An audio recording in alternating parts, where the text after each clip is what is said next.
Hello everybody, how are you all doing? Welcome back to Man City Unplugged, your very own Man City fan channel. I can already see some comments in the chat actually. As you can see, I'm wearing a headphone today and not the usual mic. The mic was having problems, so that's why I'm late. I don't know why I plugged it in, but it was working early on, but right now it's not working, so that was the reason why I'm late actually.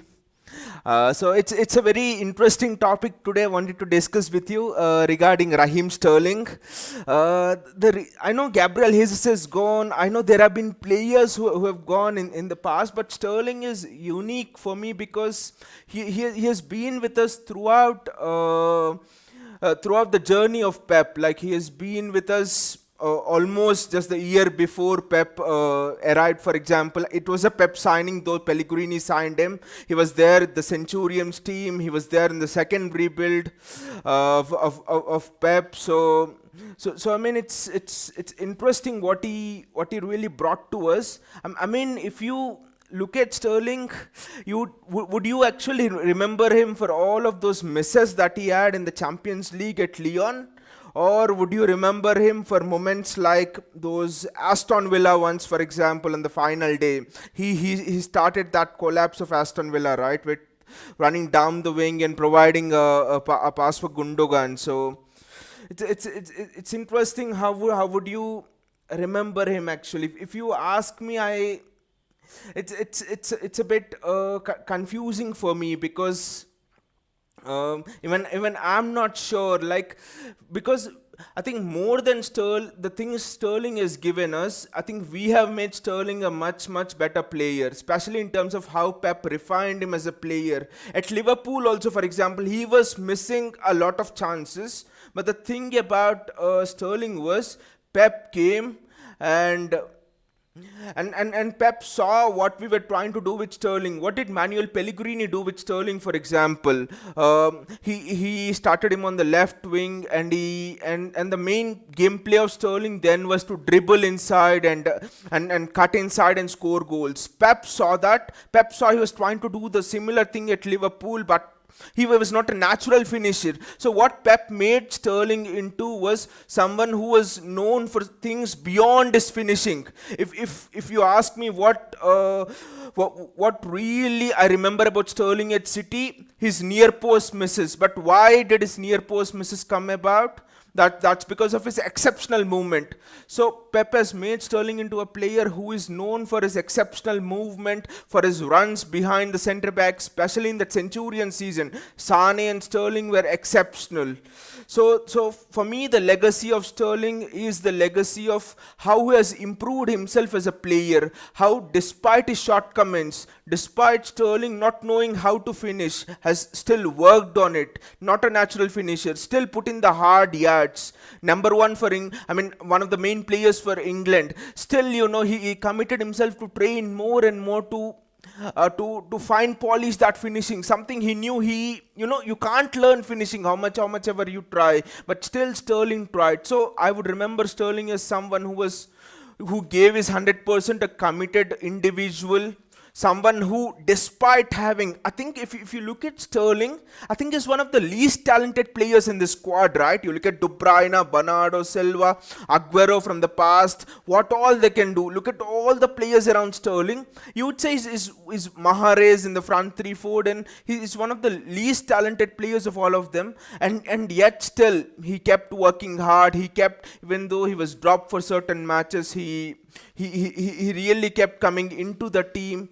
So that commitment is something I would really remember Sterling for the City team. I'm discussing this because the Sterling and Chelsea have agreed the personal terms with each other, and I think it's just a matter of time before Sterling is now a Chelsea player. And also from a Chelsea perspective, it's interesting for me because Timo Werner and Sterling playing up front in a 3-5-2, which Tuchel loves to play. Just imagine it, guys. Werner running through on goal, Sterling running through on goal. Wow, what a combination of open goal misses that would be. Timo Werner and Sterling, one of the most explosive combos. I'll just read out your comments now. Football Creeks, hey Football Creeks, how are you? I would say Sterling legacy would choose to be a legend, would be close to a legend. If he would, the club, he should have stayed at City rather than coming to rival Premier League club. If he would have gone abroad, he would have been given legend status. I agree with you that maybe Sterling would have gone abroad, but right now, I think the problem is Barcelona is financially not good. The offers are not coming in from Real Madrid, and the reason why the offers are not coming in for Real Madrid is Rodrigo is really breaking into the first team. So the news from Madrid is they want a player who is at the age of Riyad Mahrez, 31, 32, who can guide Rodrigo, who can be there for 1-2 seasons and transition, just like Pep wants to use Mahrez to transition Palmer. Madrid want that kind of a guy. So I think that's why Sterling didn't go to Madrid. The Barcelona links were interesting for me because I thought he would go to Barcelona in the last summer as well, and respect for Sterling that he has stayed there because at that time City were in need of a striker and stuff last season. I think it was last winter or something when Sterling was getting all of those offers from Barca, but now Barca is not in a position to sign Sterling. So from abroad there are not really offers for Sterling. And also a second thing here is Sterling a London boy, and I think that's something I think he would rather prefer to stay in London maybe than going abroad. I think that is something in the back of the mind as well. So multiple factors here. And also from a City perspective, I think that I'll tell you why Pep has let Sterling go, even though Pep has City have offered him a contract. But Pep is actually, in fact, he's happy to let Sterling go. There are reasons. We'll talk about those reasons a bit later in the show. Actually. Vinay is here. Hey Vinay, how are you? This season wanted him to stay because he would have had Haaland up front and he would not be missing sitters. That is not a guarantee. Again, finishing is the thing, Vinay. You can't teach finishing. That's why strikers are rated so high. They are one of the least hardworking players. Generally, leave Pep's team aside. Generally, strikers are the least hardworking of all the players, and yet they're played top dollar. And the reason is, you can teach defending, maybe you can teach positional sense in the midfield, but finishing is something that you can't actually teach. So I think the missing sitters thing would have continued for Sterling. JSK says good riddance, no tension of missing sitters. Yes, exactly. JSK Football Creek says it's mixed reviews because we would love him as well as he also frustrates us, and that's part of love as well, right? Football Creeks, the frustration I think is part of the package. They say that love and frustration come together. So it's two things with Sterling, but the frustrating part with Sterling is that Lyon thing. It still, I still can remember it like it was yesterday. The way Sterling missed an open goal against Lyon, because that season the path was a bit easy to go into the Champions League semi-finals, finals at least, and Sterling misses an open sitter against Lyon. That is something. I think Southampton this season was frustrating. There are frustrating things with Sterling, but the good thing is those misses. Okay, in the Champions League, if you leave in the Champions League, the misses in the Premier League from Sterling, they didn't define any of our seasons. Just like Mahrez, if you remember 2018-19 season, he missed a penalty, right?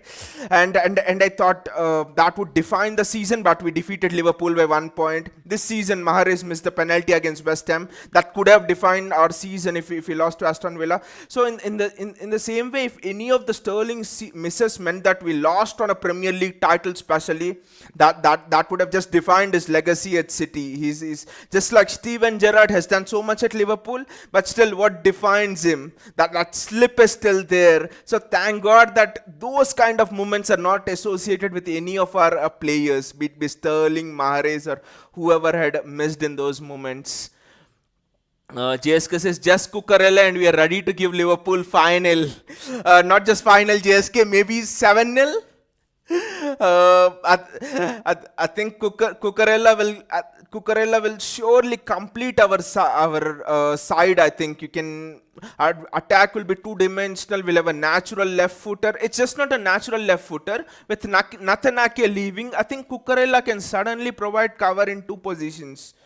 So signing Cucurella is almost like you're making two brand new signings. You're like making a player who can again play in multiple positions, and it's interesting. Cucurella can play at left center back and left back.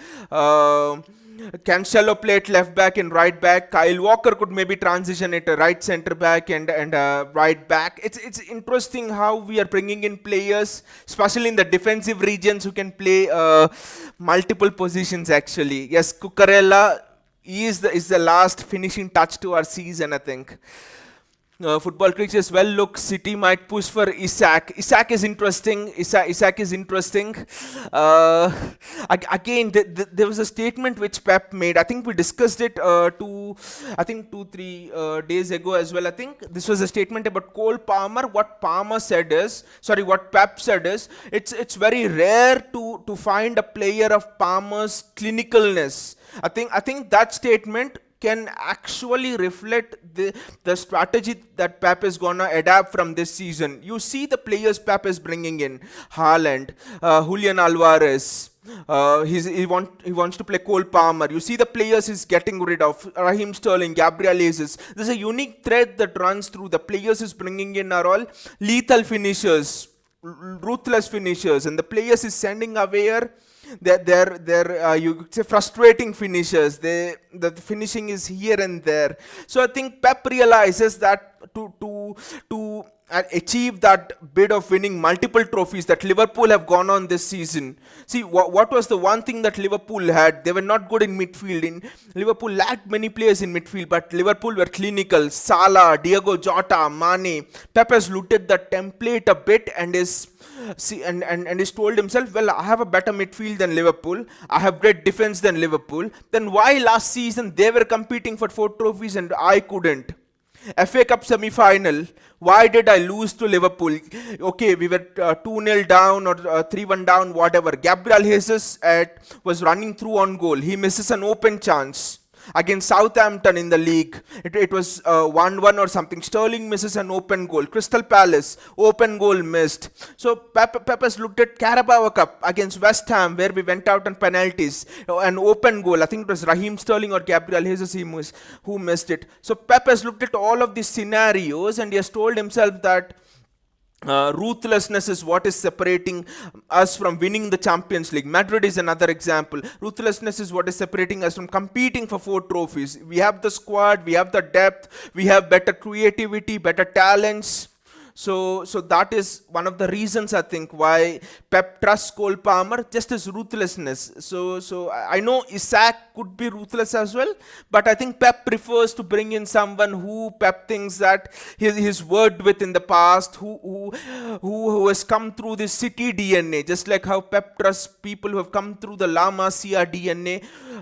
You see Eric Garcia and all. I think Pep trusts people who have come through the City Academy DNA now that it's been 5-6 years since Pep has implemented the system. I think this statement is also something which emphasizes the trust, the increase of trust Pep is putting on our young players actually.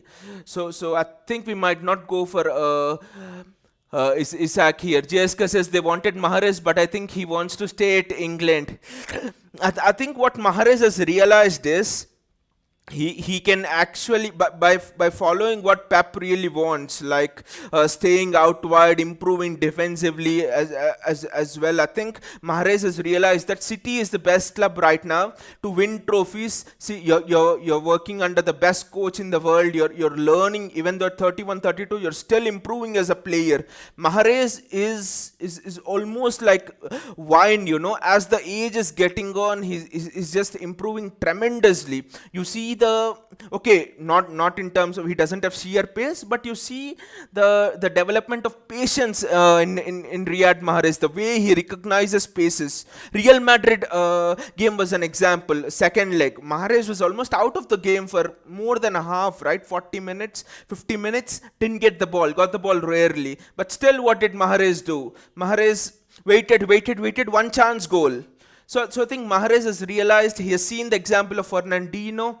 he has seen a couple of other senior players, and what Mahrez has realized is this is the best place for me to help a kid in Cole Palmer transition into the team, as well as improve myself as a player even at the age of 31, 32. And also I think Mahrez has 1-2 years more left in him, because he doesn't rely on sheer pace. Mahrez relies on the technical ability, going inside, positional awareness, recognition of the space. So Vinay says, why Isaac, man? I don't see any excitement in him. Actually, Vinay, they say that Isaac is very good technically, and he's a very good finisher as well. But in terms of pure technicality, the way he can carry the ball in tight spaces, I think that is one of the big reasons why we were linked with Isaac. I think it was even 2-3 weeks ago, not 2-3 weeks, actually last year also we were linked with Isaac when we were searching for Harry Kane and all of those striker replacements. We were linked with Isaac then as well. I think it's just in terms of that having that technicality which Pep really looks for. I think that is why this Isaac links, this Joao Felix links, even Joao Felix was linked even yesterday as well. I was reading an article and one of the Spanish press was linking Joao Felix to us. So I think all of these strikers, these number nines who have this technical ability, I think they'll be continued to be getting linked to us. Baldrick says that's why we are going for him. Not an exciting player. That's why going for him to make another superstar. There is technicality in Isaac football. Kurix, I think that's one of the we are linked. No tier 1 journalist has come and said that we are going in for Isaac. Actually, we are just linked by that Barca press. So if you personally ask me about my opinion about Alexander Isak, I thought that he relies too much on pace. He doesn't have good positional awareness, good recognition of spaces and stuff. Only the technical thing is there. So that could be something which people might look at and tell, okay, Pep can make something out of this player. But right now Pep has realized that gone are the days when you buy someone from the foreign league and then or a foreign country or another team and make a player out of them. So Pep is thinking of it as, okay, there is Isaac, there is Cole Palmer. Do I want to make a player out of Isaac, or is it easier for me to make a player out of Cole Palmer, for someone from our academy, someone who's trained in the DNA of the principles I've given the academy here. So I think Pep from now on will look at any signing we bring in two ways. Is a player like this available in the academy? If he's available in the academy, how long will it take for me to develop him? If he's not available, then I go elsewhere and get him. Cucurella is an example. Left backs at City, Angelino has failed. There's Jaws Wilson, S-Brand, for example. Pep doesn't rate him too highly, at least as of now. So go and get Cucurella. So I think this season's transfer window is a positive net spend, and I think this is almost a template for what is going to happen in the next seasons. Be Pep or whenever Pep leaves, that is 4 years, 5 years, or whenever, or another manager coming into the club, the very first things in his contract will be, if you want to bring someone in, first look at the academy. Only if you can't find him in the academy, then you look at him in the City Football Group. Even if you can't find him there, then we will go elsewhere. See, the reason for creating this great mega structure called as the City Football Group is for giving all of the players that we have scouted on and who can't be accommodated in the academy chance to go and experience foreign leagues, foreign cultures, foreign formations and all. I think people don't realize the uniqueness of the network that Ferran Soriano has created in thing called a City Football Group that covers right in India as well. We have Mumbai City FC that is right now in the City Football Group, right from India to South America to farther parts of Europe, Africa. It's there everywhere. So I think this is going to be where we are going to go next in terms of spending in the transfer window. Our academy, City Football Group, then look at it outside.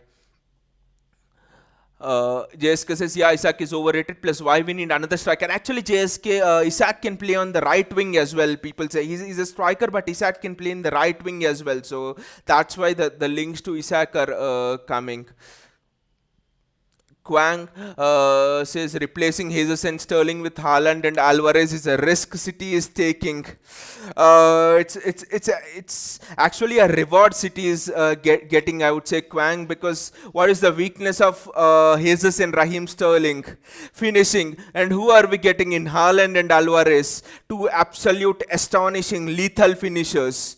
So I think the greater risk would have been keeping Sterling and Gabriel Jesus, because the hard work Bernardo is doing, for example, look at the Liverpool match. Hard work Bernardo is doing, escaping the press and getting the ball. The hard work Kevin De Bruyne is doing, creating the chances when spaces don't exist. All of them do this hard work. The hard work Walker is doing, Cancelo is doing on the flanks and everything. And you spoon feed Sterling or Jesus, what do? They're afraid of putting the ball into an open net. What greater risk would it be than having them actually in the team? So I think to move on to the next level, like I said, Pep has looked at the matches, the weaknesses this season, the FA Cup match when we went out, Carabao Cup we went out, Champions League when we went out, all of the why the league came close. All of these problems last season have only one solution: lack of ruthlessness, and he has gone on to address this. I think keeping Sterling and Jesus would have been a greater risk. Vinay says Cancelo definitely has winger qualities. I remember him beating Hakimi, where all of our other wingers have failed. I remember I had an Italian friend who was a follower of Juventus, and when we were signing Cancelo from him, he told me one thing. He said that Cancelo has. I'm sad we are losing Cancelo, because Cancelo has this unique offensive qualities that I have not seen in any defender so far. In the Serie A, for example, or anywhere else. It's just unique. Those are almost the qualities you could say a Marcelo had in his prime, or all of those great Brazilian fullbacks like Roberto Carlos, everyone had. So it's and also I think in Pep's system it doesn't matter even if you are a fullback, because if you have those attacking qualities, you're generally playing in those wide positions, right, where you have the license to cut inside. What are the spaces Cancelo occupies? Cancelo occupies those spaces inside the box, right? If I show you Cancelo's heat map, you would think, who is this winger? Who is this winger, or who is this left midfielder playing here? Oh, it is Cancelo, but he's a left back or right back. So I think Pep utilizes Cancelo. Pep has realized that, and Pep utilizes Cancelo in that way. And they're right, Vinay. Actually, Cancelo sometimes he shows qualities that even Mahrez sometimes looks at Cancelo and asks, "How did you do that, mate? I've not been able to beat him throughout the match, and you just have done it right now." JS is here. Hey JS, he says, but still Liverpool didn't score a goal in a single final. yes JS, they haven't scored a goal in a single final. I know we can have a nice laugh about it, but at that time it was just tense, especially when they were up for the quadruple thing. I was just having my heart in my hand. I was like, oh, when will this tension end actually? Vinay says at the rate of JS, exactly. They were saved by poor finishing from Chelsea in both of the games, and also in that penalty shootout, right? They were lucky that Mason Mount missed a penalty. It was a crap penalty. I mean, you could attribute the luck of Liverpool. If you just talk about the luck of Liverpool, I will tell about 10 games. The Spurs game, if you remember, at the end of the last season, Spurs drew the game, right? Spurs were leading 1-0. Luis Diaz cuts inside and it's a deflection goal. Before that match, Aston Villa, Liverpool. Liverpool concede early on, and then how did Liverpool come back? The Aston Villa goalkeeper drops a ball and Joel Matip finishes it in. So there are at least 5-6 occasions where poor goalkeeping and deflections have saved Liverpool. For all of the finishing might Liverpool fans claim they have, we have Salah, we have Mane and all, they were helped out by poor finishing actually. They were helped out by poor goalkeeping and mistakes that teams generally don't make against City. So luck was especially there with Liverpool last season. Football critics say some United fans are like Sterling came in crucial games was like he will miss that. I mean, leave United fans, football kids. When our City fans were like, when Sterling was going one on one, you were like, oh, what the hell? Will he finish? I mean, I couldn't watch when Sterling was going one on one. You remember against Wolves, I think, the first leg in the Premier League last season, we were drawing 0-0. We get a penalty from Joao Martinho handball, and like I was really shaking my head when Sterling walked up to take the penalty. I was like, what the hell, Sterling? And Sterling just scored the penalty. He put the ball down the middle. Jose Sa just a little bit, he bent down the left side. So Raheem Sterling, he always, now Chelsea fans will be like both Timo Werner and Raheem Sterling. Combo combination. Someone who makes a compilation of misses will have a great time ahead. They should be following that Chelsea attack. Football Critic says Nabri. I think Nabri, Fabrizio Romano addressed this Nabri link actually, and he was like, it's the same thing. He cited Pep's comments about Palmer actually, that Pep doesn't have Nabri on his wish list because he believes he's content and he's happy with what he has, and I think all of that attributes to the comments made by Pep on Palmer. Again, 3-4 weeks back, that Pep thinks Palmer is that ruthless finisher. And also with Gnabry, the consistency was a problem. I think most of us in the chat also last time, 2-3 days back, we addressed it, that Palmer, Gnabry plays like a prime Ronaldinho sometimes, and he plays like a prime Harry Maguire some other time. So I think consistency is the problem with Gnabry, and I think gone are the days when we can put up with players who are inconsistent. I think consistency was a problem with Raheem Sterling as well, and that is another reason why Pep is fine with moving Sterling on. See, consistency here is in terms of the finishing of Raheem Sterling. Sterling's movement has always been good, but his finishing ebbs and flows. With Serge Gnabry, the consistency is in terms of his movement, in terms of him occupying those spaces and stuff. So consistency depends on player to player, and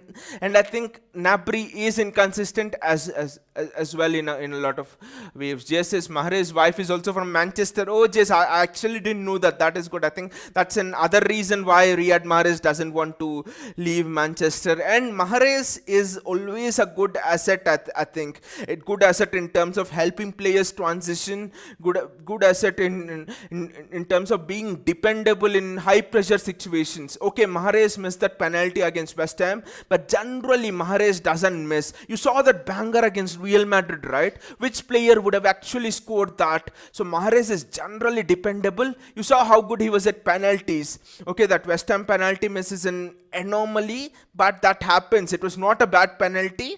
I still argue with a lot of my friends that was not a bad penalty. It was a good save. So Mahrez has been dependable, unlike Sterling. He's been consistent, especially in the last 1-2 years. The growth of Riyad Mahrez, and the great thing is, at 28-29, Riyad Mahrez is like, okay, I need to work hard, just like Sergio Aguero. He's like, this level is not enough for Pep. I still need to work hard. I still need to put in the hard yards and all of those things. So that is the reason why Pep considers Mahrez to be a great influence for all of the young players who are coming through. Football Critic says, I don't know what obsession they have with Felix. They want in every transfer window. I think the obsession is Jorge Mendes the agent of Joao Felix? I'm not sure, but whoever might be the agent, the obsession is not the club with Joao Felix. The obsession is Joao Felix wanting to move on to another club. See, I was very surprised, when 3 seasons ago, we were linked with Joao Felix, but we didn't get him. Okay, it's fine, we didn't get him. I thought he'll end up somewhere at Barca or a Real Madrid, but Felix went to Atletico Madrid. I was like, what the hell? It doesn't suit his play. Doesn't suit his play in terms of all of his technicality will be wasted, right? You don't need to be technical in that Atletico Madrid team. All you need to do is be quick, have that sense of when to go in the counter attack. That's all. So Felix has been sort of locked in that Atletico Madrid system. Okay, he's won the La Liga 2 seasons ago, but Felix has not grown as a player in that Atletico Madrid system, because Atletico Madrid is a great place to go if you're a defender. Stefan Savic, for example, was useless at City pretty much, but he's one of the world's best defenders, was at least 2-3 seasons ago at Atletico Madrid. So Rodri, Atletico Madrid, you see that defensive awareness in Rodri right now. So as an attacker, Felix did that mistake, and Felix is like now trying to find a way out. And Atletico have bought Felix for 120 million or something. That was an insane amount of money. Contract is still 2025-26, I think. So Felix is looking for a club who could pay at least 80-90 million pounds. Who are the clubs there? Paris Saint-Germain, but they have Messi, they have Neymar, Mbappe, so they would not be going in for Joao Felix. Barcelona, no, with the financial this thing. United, 120 million pounds, they are in a rebuild. They have not spent 120 on anyone. Chelsea, no chance. They are also in a sort of rebuild. Centre back's gone. So the only option remaining is Man City, even though we've got Haaland. So they want to stir up demand, but I think Felix, there was demand for him 3 years ago when Barca was in good financial health and stuff. PSG was active. Now PSG is affected financially. So Joao Felix will find it very hard to move on. So because for Felix, he wants to go to a club, but also a club that plays his style of play. Very few clubs that can afford him and can play his style of play right now. Vinay says, we know Mahrez Vardy destroyed PL, so can we expect the same with Haaland? I think yes, Haaland, Kevin De Bruyne, Julian Alvarez. I would actually put in these 3 players here. This triumvirate will destroy the Premier League, but I think slightly in a different way than what Mahrez Vardy did. And also with Mahrez and Vardy, there was that sense of, unexpectedness. Okay, Leicester, people thought they will be fighting somewhere in the depths of that relegation thing and stuff, but every game Mahrez assist, Vardy goal, there was N'Golo Kante breaking up play, give it to Mahrez scoring free kicks, Mahrez scoring goals. It was, and every team playing them was like, okay, this is a one-off thing with Leicester, they will drop off, and they went on and won the title. The difference here will be that people know what Haaland will do. People know what Kevin De Bruyne will do. So I think it will be much more tougher to do than what Mahrez and Vardy did, I think. Just because all of the eyes of the analysts will be on these people. They'll be scrutinized. Every movement of Mahrez will be analyzed by the coaching staff of other teams. Of Haaland and De Bruyne will be analyzed by the coaching staff of other teams. So it will be difficult, but Kevin De Bruyne, god in the midfield. Haaland, one of the gods in the striking positions, with the endeavor to be the best. So I think they definitely can. I think they can even triumph. They can even do more than what Mahrez and Vardy did. Jessica says, I will take Kulusevski over Isak any day, but he's happy at Spurs at the moment.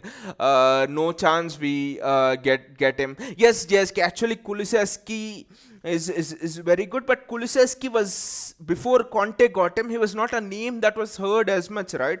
I think it is this knack of Antonio Conte to bring in a little bit less known Italian players and stuff. But the thing with Kulusevski is not just about space, it's almost about that recognition of space. So I think, as you said, Kulusevski will be actually a better fit than Isak at City. Football Tweet says, well, personally, if we had like 100 million plus, then why not go for Son, an ideal replacement for Sterling?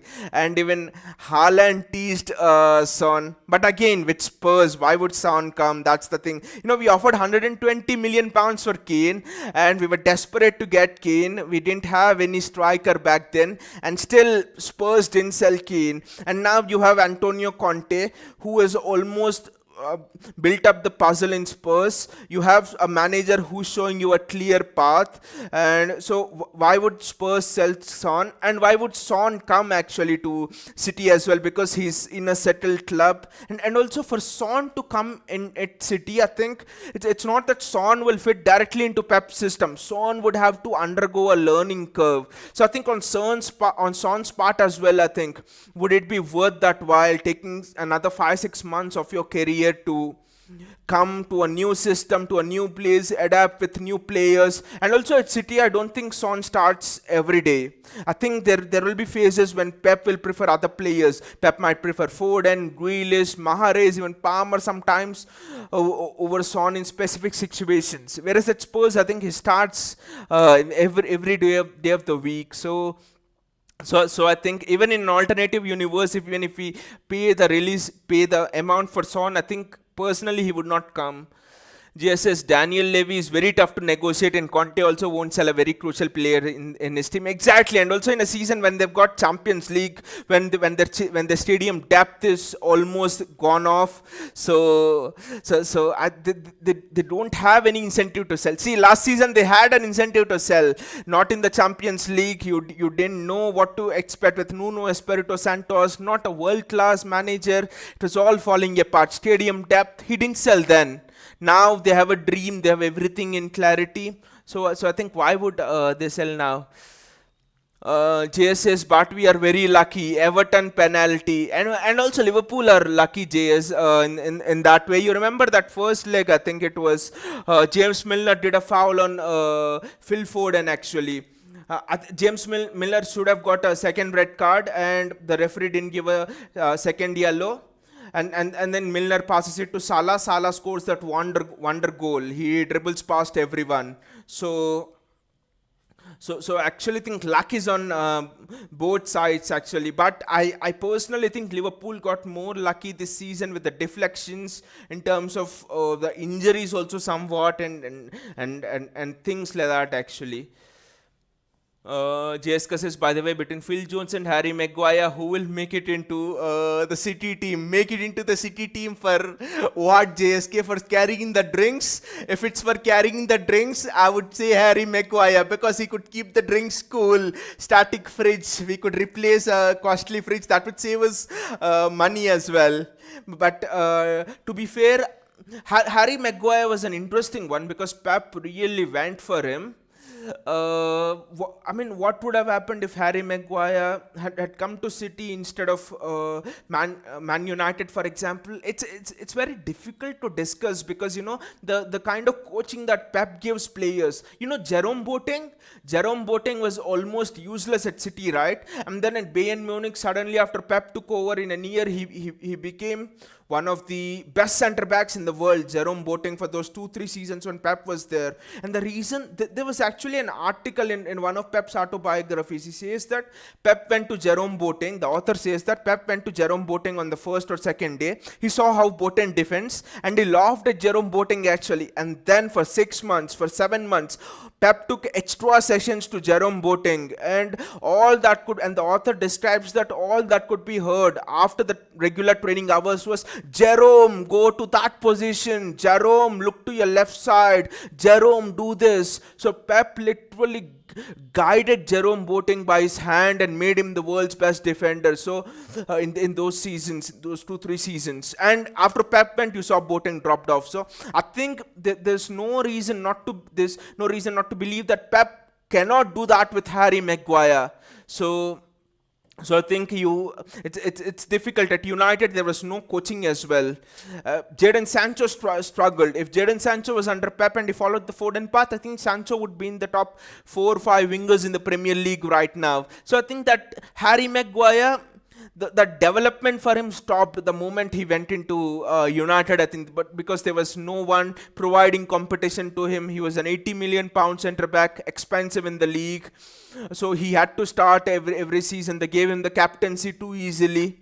So no coaching. He was the boss over there. So I think the story would have turned out differently for him. But Phil Jones is a different thing. Phil Jones, I think, he has good ability on the ball. He's a bit quicker than Harry Maguire as well. And Phil Jones was touted as the next big thing for by Sir Alex Ferguson, if you remember, in 2012, 2011 in that team.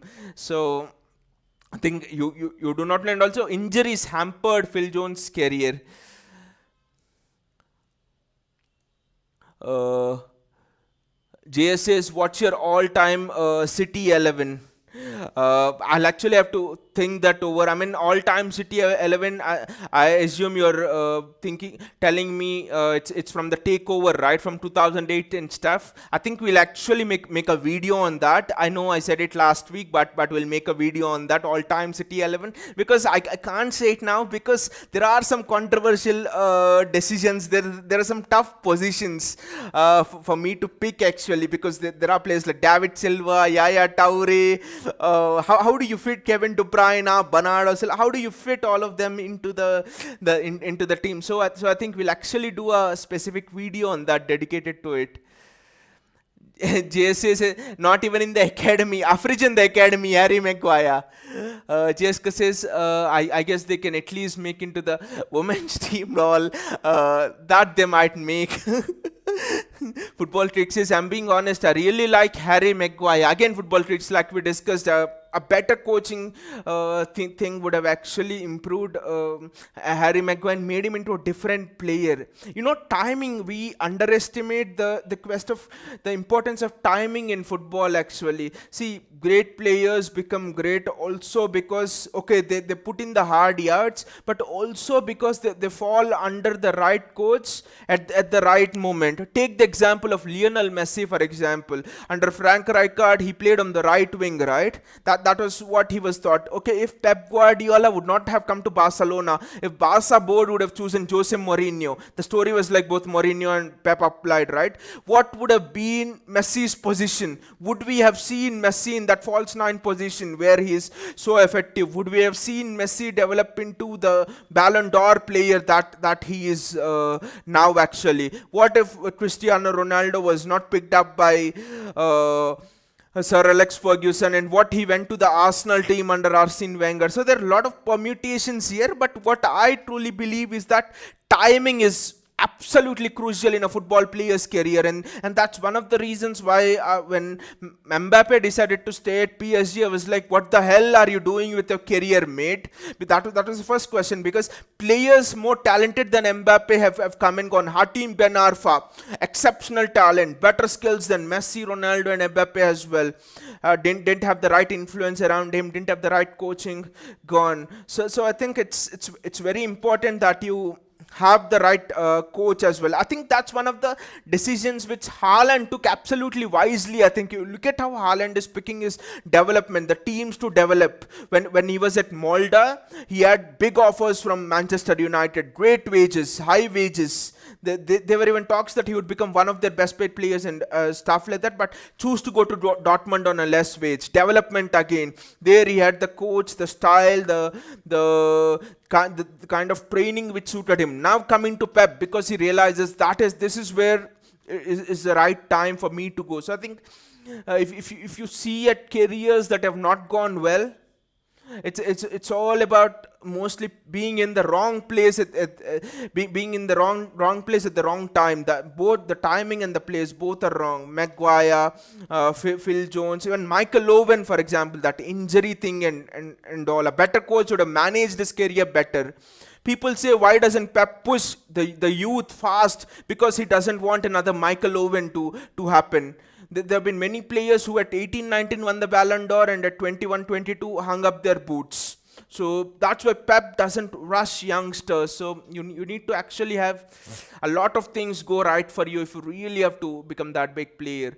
Yes, in my opinion, Manchester United are like a black hole. Whenever a player goes there, they rarely improve. Also, in my opinion, players like Maguire and Fred wouldn't be this bad under Pep. Because you've seen, right, Harry Maguire, the kind of passing range under Leicester, for example, he commanded the box well. Fred was good against us when we played Shakhtar Donetsk all those years ago in the Champions League, right? Even for it, there were those news that actually Fernandinho recommended Fred as well all those years ago when we were going for Fred. So again, training is so important. Otherwise, you stagnate. It's just like any other thing. You don't train, your reflexes slow down. You stagnate. That is why players at City, as age goes on, they become better and better. See, Duprai now going up level after level after level every year, and people are surprised. Mahrez being better level after level. So that is why I'm surprised when Bernardo Silva wants to leave, because I really think 2-3 more years under Pep, and you'd almost be talking about Bernardo Silva in that ilk of a Zinedine Zidane, in that ilk of a Kaka, Andrea Pirlo, those kind of names, he'll really improve. Well, Vinay says both LFC like no Reds, exactly, luck. That was luck. That too uh, in a game when we were competing with the direct rival. We defeat Liverpool in that game, and the title was almost over then. So if you talk about luck, even that was luck. Even that Everton game, you remember that Merseyside derby towards the end of the season, right? It was 0-0 till half time. And what I did was I couldn't watch it anymore because we had 1 point gap. I actually switched off, and then I switched it on at 81st minute, and Liverpool were winning 1-0. And the thing what happened was it was a stonewall penalty.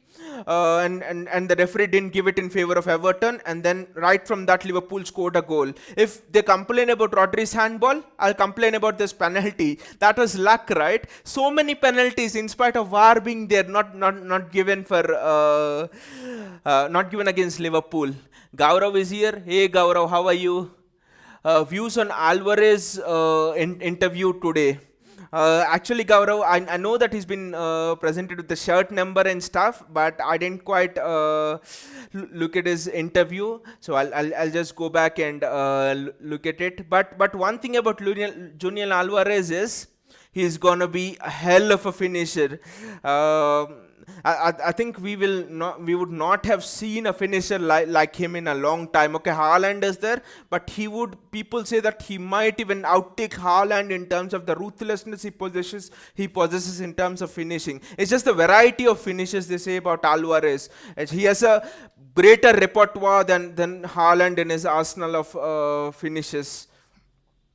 Football Quick says, I read that City are open to buying a Sterling replacement in the market after Cucurella. Won't be surprised if we get a superstar signing coming.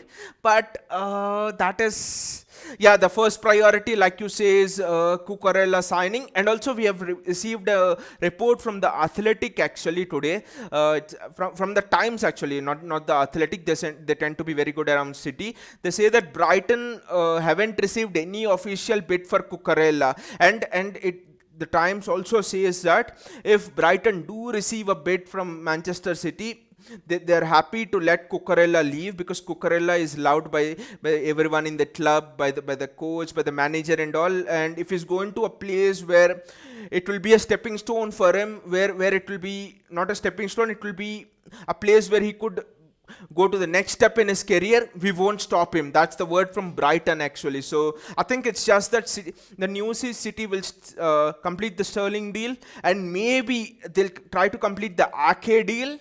And because the news again is that Chelsea is very much aggressive into these RK negotiations, and it's almost a merry-go-round with Chelsea. The Christensen is gone, Antonio Rudiger is gone, so they're aggressively on the lookout for centre backs. Jules Koundé, 60 million pounds. We're asking around 45-50 for Nathan Ake. Koundé 60. Koundé looks set to join Barca, but Barca don't have the money. Chelsea have tabled a bid in for Rafinha, but Rafinha wants to join Barca. Again, Barca don't have the money. So it's almost a merry-go-round between Chelsea and Barca.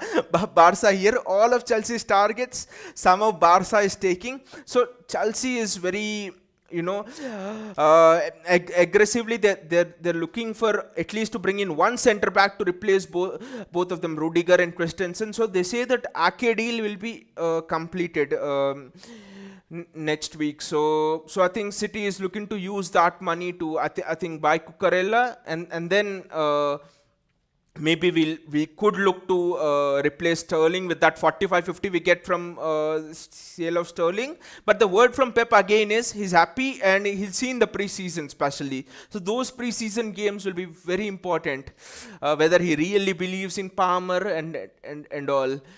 JSS as City don't scout players who doesn't have capability. Exactly. If City think again, capability is a relative word. A player, maybe he might not have the capability now, but he could develop capability later. We have seen that in the case of Ronaldo, for example. Like Gary Neville says, Ronaldo was not that good when he joined United. He was not special in a way. He was good, but he wasn't special. But after the first season or the second season, he suddenly comes. He suddenly trained hard. That season is really developed physically, and off goes Ronaldo. So Zlatan developed quite late. Until 18-19, Zlatan wasn't good in his development as well. So no one expected him to be the superstar he was. So I think it's difficult to analyze the capability of the player right on the outset in scouting. And that is the reason why City Football Group is also important here. So if the scouts think this guy has capability but he's not yet there, they send him into the City Football Group or things like that, I think. Football Critic says Alvarez getting number 19 brings back memories. Exactly, a lot of memories. Yes, number 19, Sane nostalgia, but hope he doesn't leave after a few years. It's different. JS with Sane and Julian Alvarez. I don't know why, but I'm very confident that Julian Alvarez is like Sergio Aguero.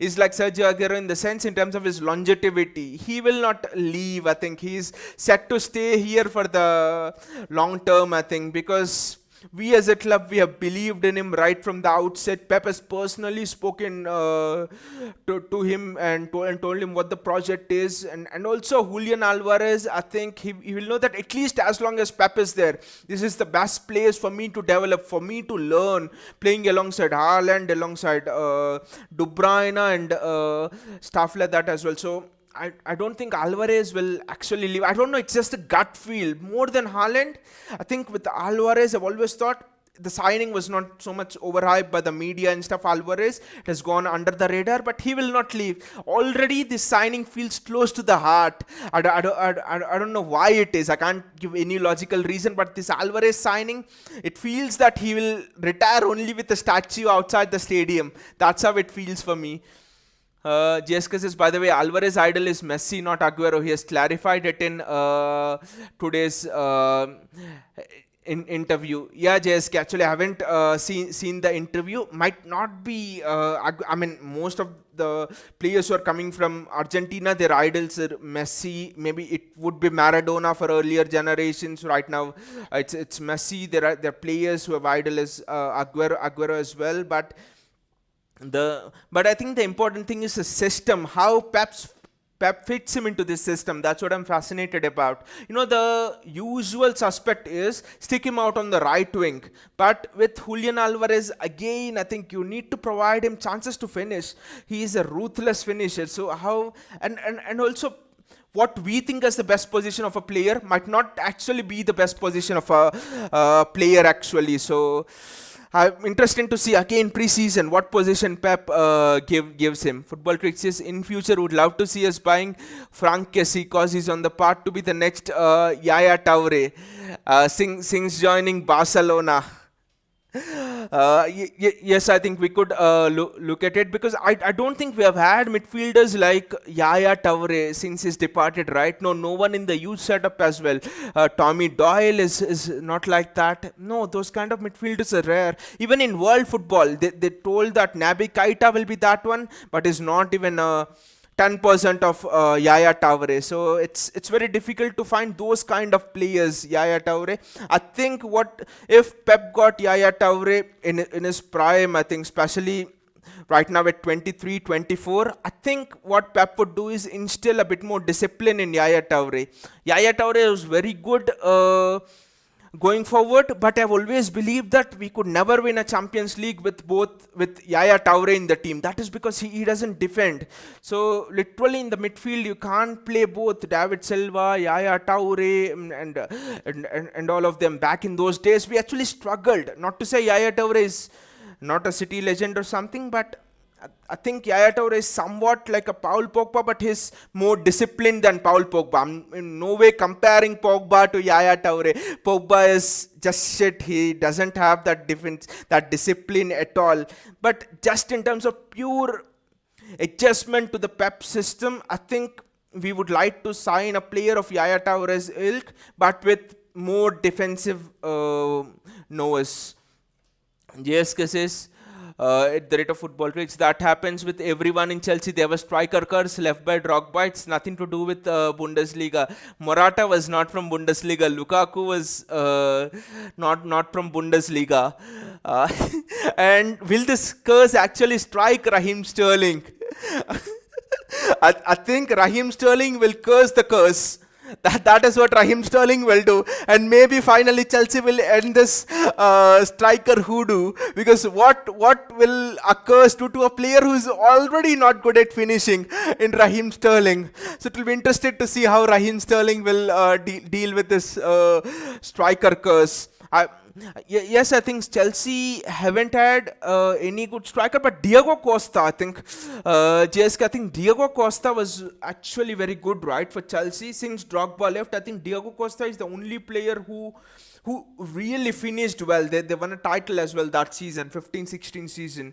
Apart from Diego Costa, everyone failed there. Morata was a failure, Lukaku, Timo Werner. Even they had this guy from AC Milan, I don't remember his name. Even he actually failed. So striker curse is real, but Sterling could curse the curse. Football Trick says City recreating that Rooney, Tevez and Ronaldo with Foden, Haaland and Alvarez. I mean, Carlos Tevez is actually an interesting one. I was just thinking, how would Carlos Tevez fit into this Pep's team? Okay, leave the attitude and all, but just in terms of pure his style of play and all, I think Tevez would fit into this Pep's team perfectly, because he has the tenacity to press and all of those things. Ruthless finisher, has excellent movement, he presses very well. Defensively, he can be very good. He's physical in those duels. Tevez would have been perfect. And also that partnership was excellent, I think, right? Ronaldo, Rooney and Tevez. United fans, I spoke to a couple of friends of mine who are United fans, and back at that time, they were just like heartbroken, actually. That partnership was broken at a critical time, because if that partnership would have remained, I think United would have actually gone on to another level if Tevez would have remained there. JS says, did you like the home and away kit this season and your your favorite kit all time? My favorite kit all time is this thing, JS, the one that I'm wearing, especially because the only thing is it has the 9320. This is the kit from last season, and it has that 9320 written on it. So that is something very memorable for me. And this season's kit, I think the home kit is very good. I think the away kit I didn't like it, but the retro thing that they did, especially in the symbol, they had the symbol in the middle and stuff. I quite like that. I know most people, it's a bit new. Most people don't like it, but I've personally liked it, actually. Football Trick says, I really don't want Haaland to be the next Werner coming from Bundesliga. No, he won't be, mate. You see City's record of the strikers we have produced.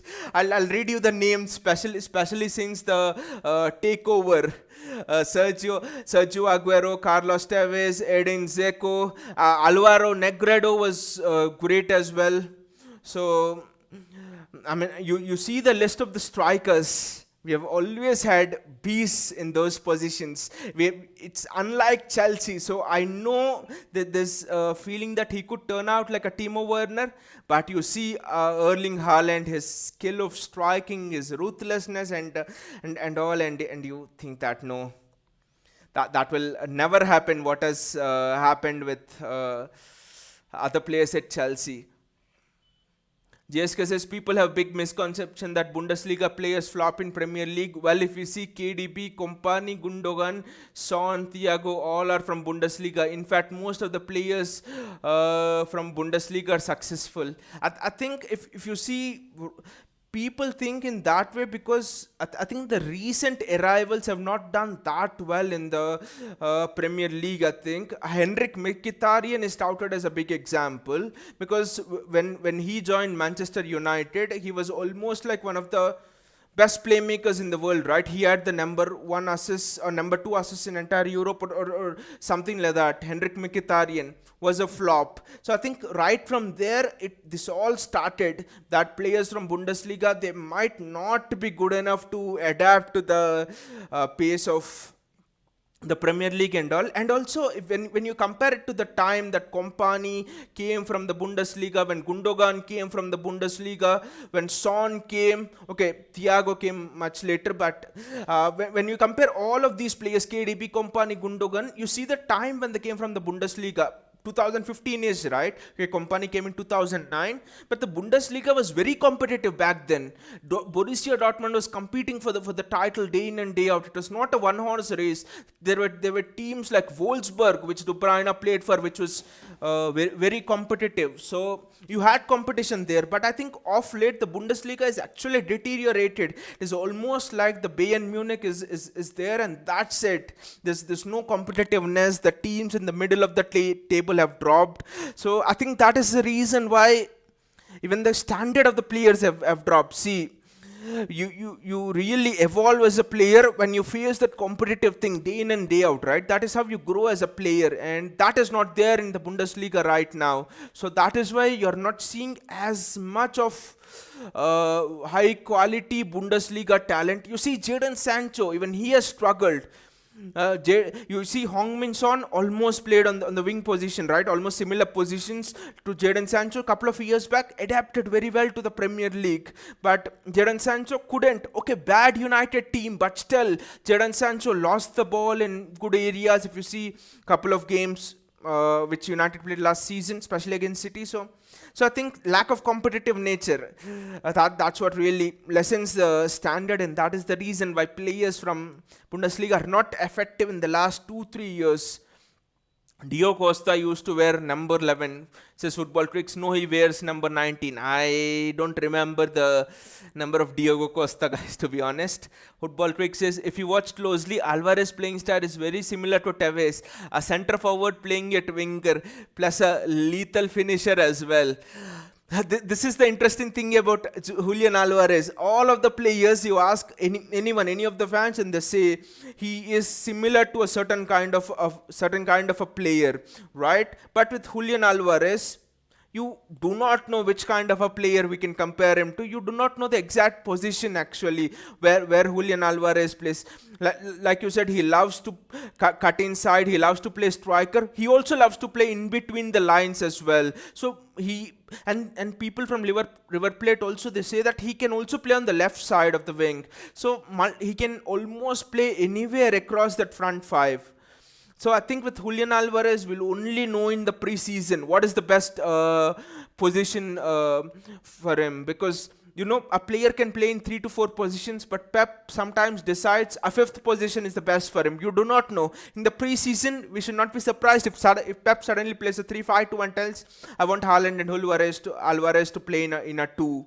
So we do not know which position Alvarez will play, but the only thing we know now is lethal finisher, is excellent between the lines, has excellent recognition of space. So I think that is the 3 things which we know about Julian Alvarez. Loves playing across the front 3, front 4. So that is the information we have for Julian Alvarez. So will be very interesting how Pep arranges the movement of Julian Alvarez. For example, Pep, if you look at Raheem Sterling, Pep really made sure Raheem Sterling movement was always from out to in, because that's what Pep thought was the best for Raheem Sterling. So irrespective of the position which Pep plays Julian Alvarez in, I'm also interested in how will the movement of Julian Alvarez be. With Riyad Mahrez, for example, it's mixed. Sometimes he goes inside, sometimes he makes a run outside to get the ball. So I think the movement is important as well Football Trick says, I think Pep will be using him at left wing because we don't have Sterling. That's the interesting thing, Football Tricks. But I think that maybe Pep might also use him at right wing. Um, we actually do not know what is his best position. If you ask me personally, I think strike, but he's not going to get his thing at strike unless Pep decides that he's playing a two up front and all. So I think right wing is the option for him because there is Grealish as well, and we've spent £100 million. Though price tag is never an issue for Pep, the club doesn't care about that, but Pep will want Grealish to come through this season. Foden's there on the left wing. The positions are tight. The competitions for spaces are tight. You need to be on the absolute top of the game, especially as attackers this season, to get into the City team. Will be very interesting. I'm very excited for that preseason match to start. It's on 21st July, right? Play Club America and then we play Bayern Munich. So it'll be very interesting how Pep approaches that game. What chances he gives to the youth, which youth does he play, and all of that. Anyway, guys, thank you so much for joining the chat. It was again wonderful interacting with you all. Lot of interesting topics, interesting things we have discussed today. I really hope that we complete the signing of Cucurella fast, because then we can talk about formations, which formation will be the best for City, and all of those things. Yes, the Bayern game is also interesting. I think it's 3 days after the Club America game, right? Because in the Club America game, we'll know which players Pep really sees as contenders to his first team spot as competition. And then in the Bayern game, I think it will be proven much more that yes, Pep really wants to look at these players this season. Palmer will be an assurity. I think Oscar Bob also might be getting a chance. At least for now, I think these two players are on the top of my mind. Also James McAtee, yes. These three players. Anyways, guys, if you've liked the video, please click on the like button and also the bell icon so that you'll get notifications whenever I come with new videos. And also again, thanks for joining the stream. Wonderful interacting with you all, and take care, guys.